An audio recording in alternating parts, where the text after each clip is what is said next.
Hey everybody, Mr. Movies87 here, bringing you a new episode of Gaming Breakdown. Today I will be covering the strengths and weaknesses of the Wild Arms 2 group here, going over their stats of each character, their force abilities, and all the useful abilities they have, and stuff like that. I'll be starting out with our blue-haired hero, Ashley, the main character of the game, and pretty much one of the best characters in the game overall. He has a really solid HP, attack, and defense stat, only falling behind Brad because he's the tank of the group, more or less. Very good speed overall. I believe he's the third fastest member, only behind Lilka and Kennen there. Though unfortunately he is a little bit on the magic side of things. Magic attack stat is really only halfway decent, and magic defense is not as great either. But really, you have no need for him to use magic anyway, so that's not even a big deal. As far as his abilities go, well, for one thing, Ashley he's around for pretty much the entire game, which is great because again, he's really damn good at what he does. He takes hits really well and also deal damage very efficiently with the various arms that he gets throughout the game. First one being Shot Weapon, which is pretty much your main damage dealing one for bosses and whatnot for quite a while. Until you learn, fine, Bolt Action, which isn't until the Rayling Observatory. So Shot Weapon will serve you quite well for a good chunk of the game, so it'll pay to upgrade the accuracy and attack power pretty often along the way until you learn Bolt Action. Then at that point, it's pretty much not worthwhile because you'll put more money into Bolt Action, which is much more powerful down the road anyway. Multi Blast, he learns. I keep saying learn, fine, whatever. Same thing. You teach them to him anyway. They're more or less interchangeable. Yeah, you find Multi Blast in the I forget the name of the part. It's the mountain cave that leads towards Damson. That's his first multi-target attack. It hits a group of enemies, generally a little bit weaker than Shot Weapon, although it can be stronger if you put more upgrades into that. But yeah, it's really solid for doing damage on a group of enemies at once. That though, I don't use that often, to be honest, but that's just me. Then he gets Dead or Alive later on, which can one-shot Titanius, actually, and what's the town? I forget the name of the town. Anyway, yeah, he's one of the sealed pyramid bosses there because he's actually vulnerable to instant death. But otherwise, yeah, has a chance of instant death on an enemy, or will just deal solid damage, so that works pretty well, too. And then a few of his later ones, Shot Slide, Phantom Fang, Blastum, and Rising Nova, all of which have their uses. I believe Shot Slide hits all enemies, I think?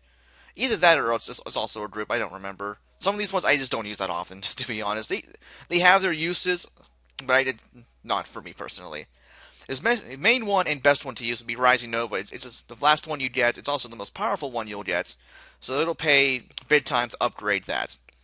And speaking of upgrades, as far as his arms go overall, the accuracy of them is kind of sort of, well, not bad, but it's not as high as you'd want it to be. Um, and with having 10 levels per arm to upgrade stuff, you'll probably want to put, I'd say, 3 or 4 levels into each one that you really plan on using. And then a few levels into the attack power for each one generally. Bullet counts are usually fine for the most part, actually. You might want to upgrade like Shot Weapon or Bolt Action a little bit because you'll use those more often. Maybe like 1 or 2 levels in those, and then 4, I'd say, in attack power and accuracy. That should work out pretty well. Or 3 and 5, 5 and 3, however you want to play. Yeah, unfortunately, Ashley does not have lock on like Brad does, so he can't really improve the accuracy of his arms unless, well, you do it yourself via arm upgrading. So it hurts a little bit there, but overall, it's not that big of a deal. Sometimes you'll just miss when you really don't want to, so it pays to upgrade the accuracy just a little bit. It'll pay off in the end. As far as force abilities go, Ashley starts out with the Accelerator ability. Pretty much guaranteed first turn, simple as that, just like Jad's in Wild Arms 1. And to save a little bit of time, Ashley, Brad, Loka, and Tim all have Summon Guardian at level 2. Pretty much it just summons whatever medium is equipped, but you can't use it unless Tim is actually in your active party, so just keep that in mind there. But again, for Ashley's case, he should never really be summoning anyway, so there you go. Now, the third force ability is Full Clip. Pretty much, you pick an arm to use, and it'll unload all the ammo into one enemy for a lot of damage. And so, if you put a lot of bullet upgrades into an arm, it can be pretty damn powerful, actually. But in my case, personally, I don't use it that often, just because That's just me, but it is really really good. I will definitely say that. And then also his fourth force ability, which you actually learn very early on, is Access. Turns you into a Night Blazer to start, and then you'll upgrade to the Gold Night Blazer, Overlord Night Blazer, whatever you want to call it. That is a fucking boss killer easily. You learn get some really good abilities from there. A Hot Fencer to start out with, and Banisher, which is like super high damage on like everything. Then upgrades to Mad Lucide later on once you find Lucide later on in the game in Disc 2. There's Last Burst, and then he also learns what's the other one? Gunblaze, which is a really high-powered fire attack, which can be very very useful in enemies that are weak against it, especially Gaiden in the Fab Science Lab. That will destroy him in like 3 or 4 hits easily. Yeah, overall, yeah, Ashley is pretty much the best character in the game, besides his magic.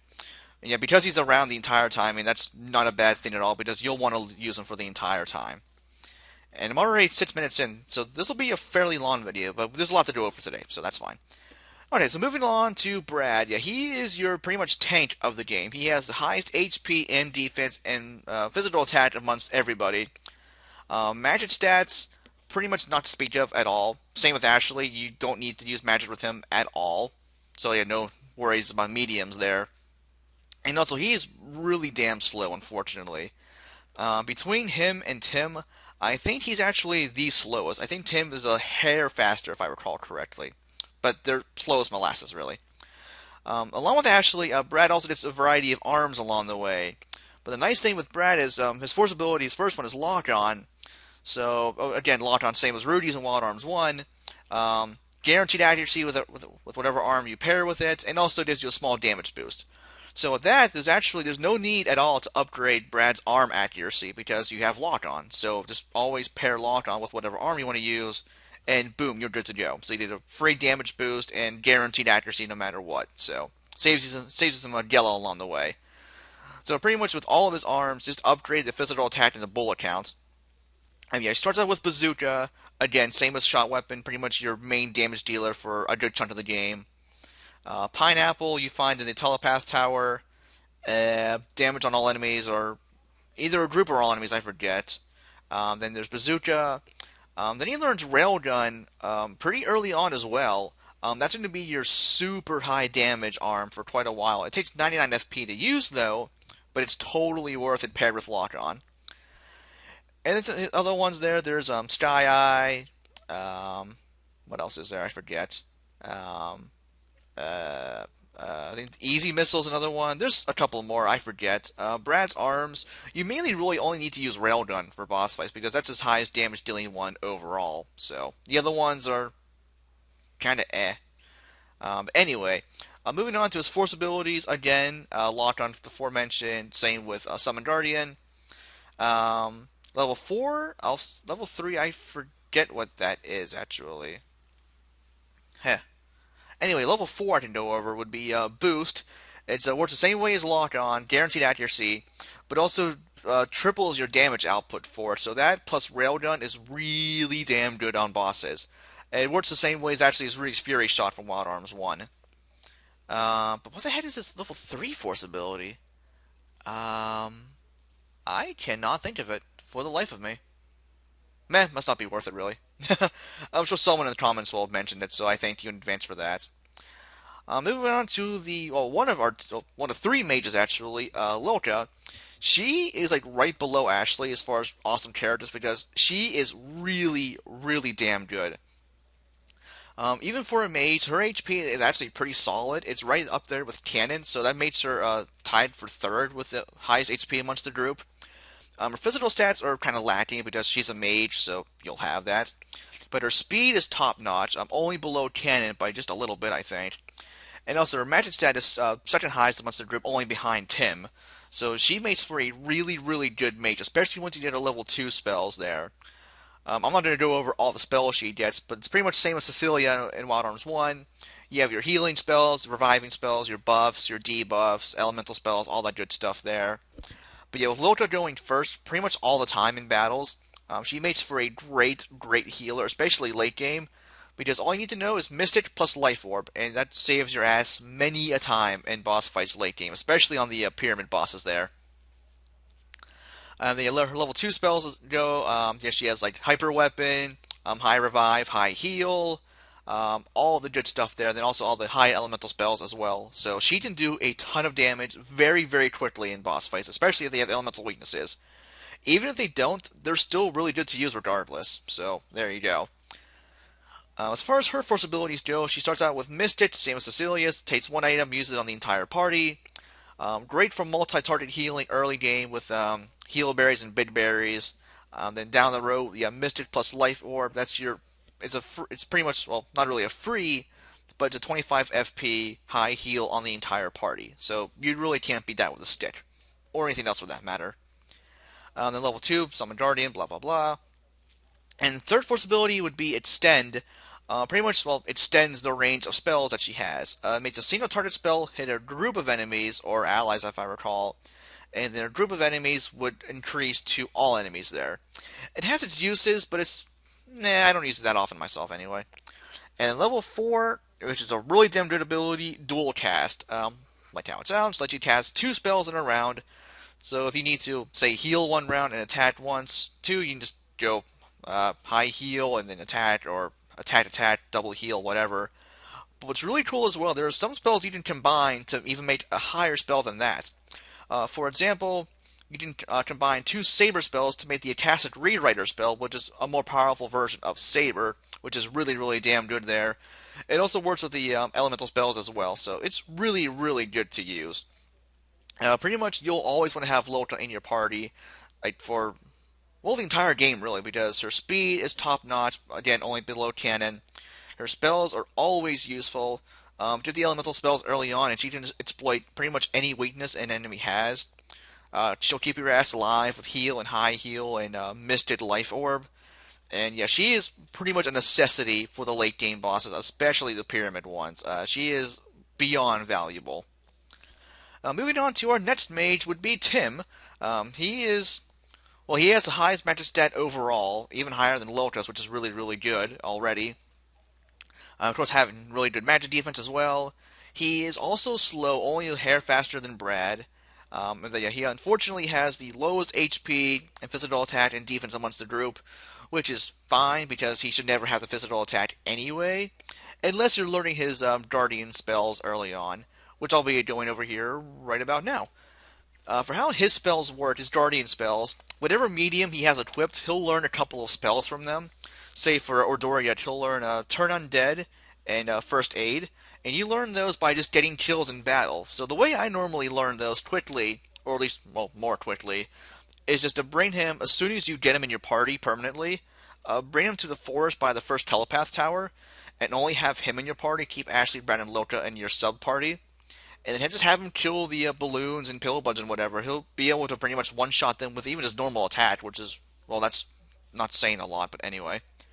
And then, yeah, he'll get 2 to 3 kills per battle pretty easily, and he'll learn his spells a lot quicker than normal. So that's generally what I do. I'll have him learn all the spells from all the mediums I have early on to give him a solid offense, and then just go from there. As I find some more mediums, I'll bring him back to the forest and continue training from there. For his force abilities, he starts out with first aid is the healing one. Oh yes, starts out with FP shift. Pretty much takes 25 FP from him and gives it to each of your party members, so they each to 25 FP themselves. It's kind of a, don't want to say really a niche ability. It has its uses. If you want to have an early, let's say, accelerator or lock on or whatever, it can be handy, but nothing too special. Summon Guardian again.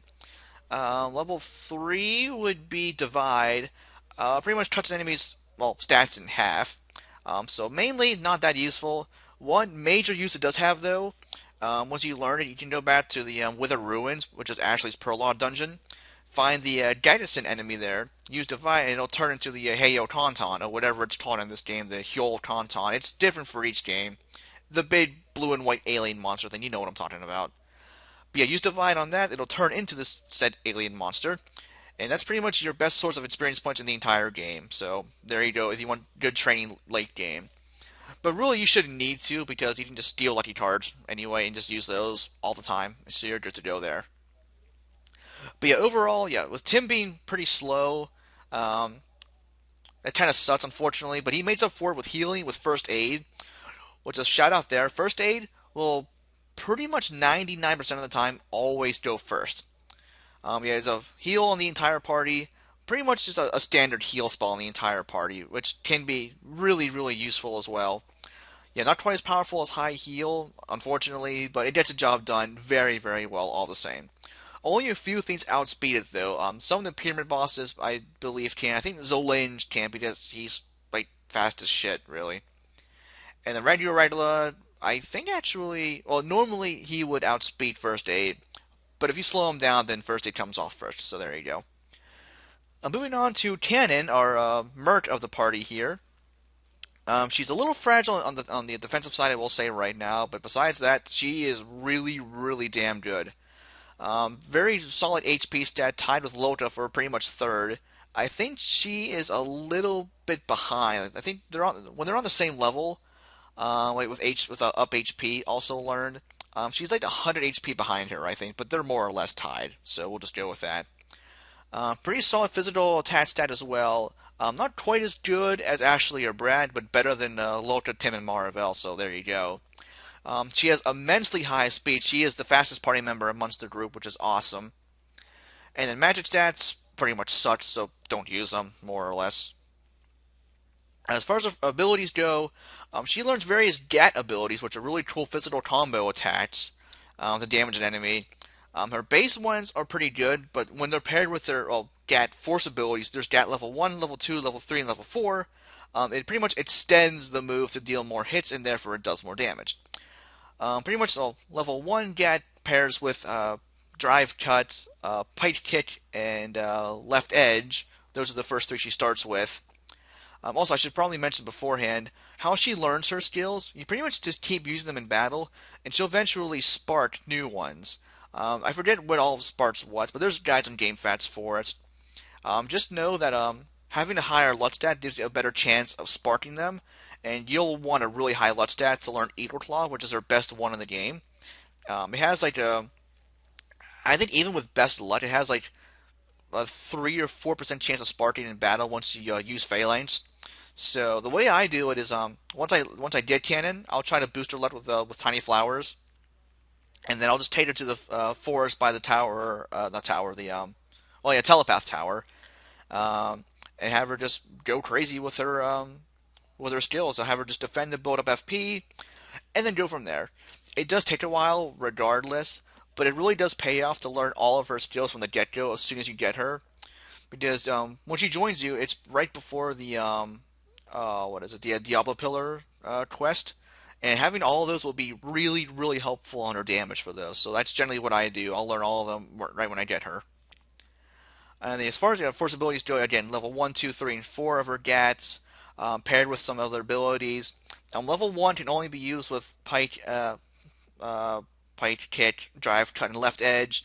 Level 2 goes with Wire Fist, and is it Arch Kick? No, that's level 3.